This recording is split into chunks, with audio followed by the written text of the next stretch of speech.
Hi, everybody. It's the 11th of July, and that's rather important because of something that I realize in retrospect I recorded and put out on Patreon, but I wasn't going to do anything and put it on YouTube necessarily because it was kind of more of just behind the scenes extra stuff. And then I'd talk about it much later on in a video that would come out after this. So I got to kind of reveal it here because otherwise it doesn't make any sense, which is a bummer. So I kind of planned it the other way. So remember it for the length of this video and then forget I ever said anything. I got a new camera. I've been talking about it for months. I've been talking about the pre-capture on the Sony A1 II, a technology I learned about back on while I was in Kansas months ago from another photographer and went, ooh, that's really cool. Briefly, the way it works is when you see a bird or anything, when you're getting ready to take a photo and you halfway press down your shutter, or you could customize it to some other thing, it begins capturing pre-ly to actually taking the photo. It's basically like how a slow-mo camera works. Go look at the slow-mo guys. That's how I learned about this technology long time ago and realized, oh, they just put it in here. Really cool. It's looping on a 30 frames per second loop for me, which is 1 second, and then it's just deleting the old photo. So they're not actually being saved to the memory card, they're just temporarily being stored. When I fully push down the shutter, it from that moment goes back in time up to 1 second, up to 30 frames, and captures all of those photos to the memory card at that point, which means that has nothing to do with what I did here with the crossbill, but it does mean when I was looking at a pygmy nuthatch up in a tree, I was sitting there loop recording it as I see it's got something in his beak, and I'm waiting for it to take off. It takes off. I fully press that shutter, and I get about 30 photos of it as it's going through, and I pick out the best one here. It's incredible.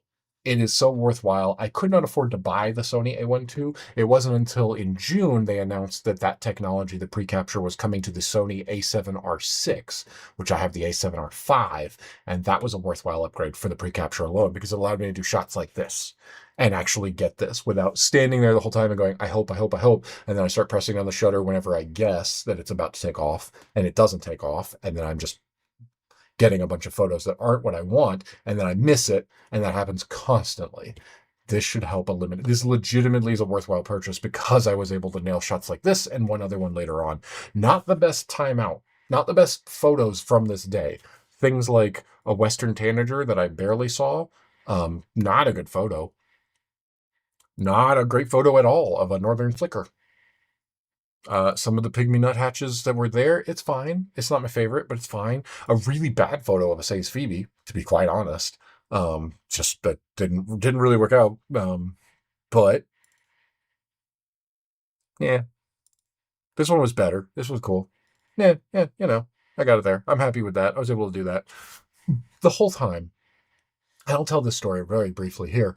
I showed up, my photographer friend that I've now been going on bird trips for several weeks with was there, and I went, guess we got a new camera. I've been talking about it. I'm sure I told it to her multiple times that I was really excited to hopefully one day own it, and I finally just pulled the trigger and went, I'll pay it off, and I will over the next few months.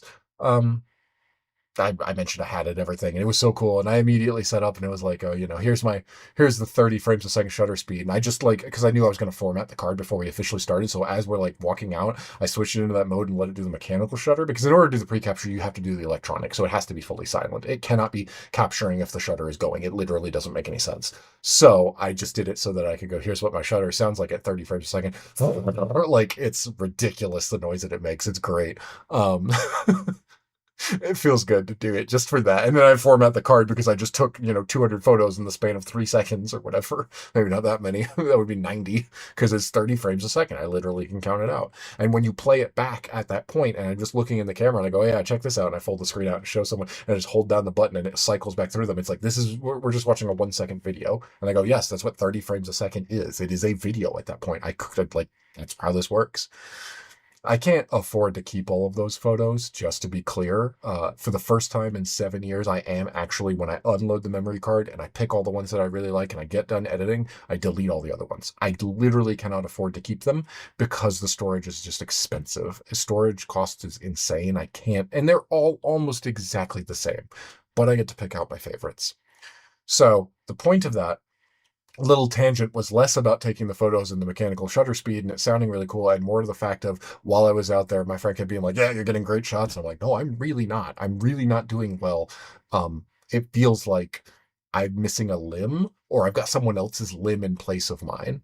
And it didn't make any sense to her. It didn't make any sense to me. I wasn't making sense, but it just felt off because my settings weren't in there. It's a new camera. It's almost the exact same. Again, I went from the 5 to the 6. It's just one generational upgrade, and it is a worthwhile one for that. It wasn't just, ooh, bigger, better number. It genuinely is improving a lot of what I'm able to do, but it just feels off. And again, I don't have my settings, and I'm still learning. And I did made fun of me for that. And then I felt justified because later in the day, she goes, "Oh, hey, take a picture of this." And it was a cool tree. I don't think I actually got that photo because I'm realizing I don't think she took it. I pulled everything off the memory card and that photo is not in there. Maybe I missed it, but I don't know if she actually did it. But I handed her, I was like, "You do it. It's here." And I gave her my other, I gave her the 5 at that point and went, "Here, you take that photo."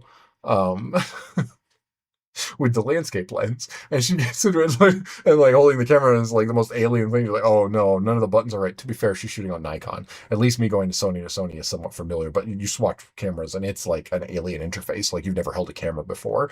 And she goes, "Okay, I understand when you say when you have a new camera in your hands, it does feel different. Like you just think of camera with like push button, shutter button, done." There's a lot more to it, and each camera is just ever so slightly different. So I did feel a little justified of like, oh yeah, yeah, it is. It is a little different. It does feel a little off to have a new camera in your hands, doesn't it? Until you get used to it. Little interesting how that works. Great fun. Amazing that we did it and got to do that. And then I just real quick running through these photos here, I was able to take photos of a violet green swallow as it was up on the tree branch preening and preening again and looking out in a different way and also out there looking. And again, these are all very quickly, and then it takes off, and then it takes off again, or I mean, it further. And all of this is me finally able to use the pre-capture the way I wanted to, which is getting ready. It's there. I'm pre-capturing. It takes off. I wait until it's off there within a second, and then I press that button. And then I have to get much better at the timing of that, so I can try to get that full second in order to get every wing beat that I can. But those two were my favorite of the ones here, where it was just going, and then its wings are really fully spread here. Very happy about this. That's worth the camera. I mean, that and the future of being able to do this more or less every time whenever I can get used to it, build out my settings the way I want to. So extremely pleased about this. Very worthwhile to purchase that camera. Just don't tell my bank account that. All right. Bye, everybody.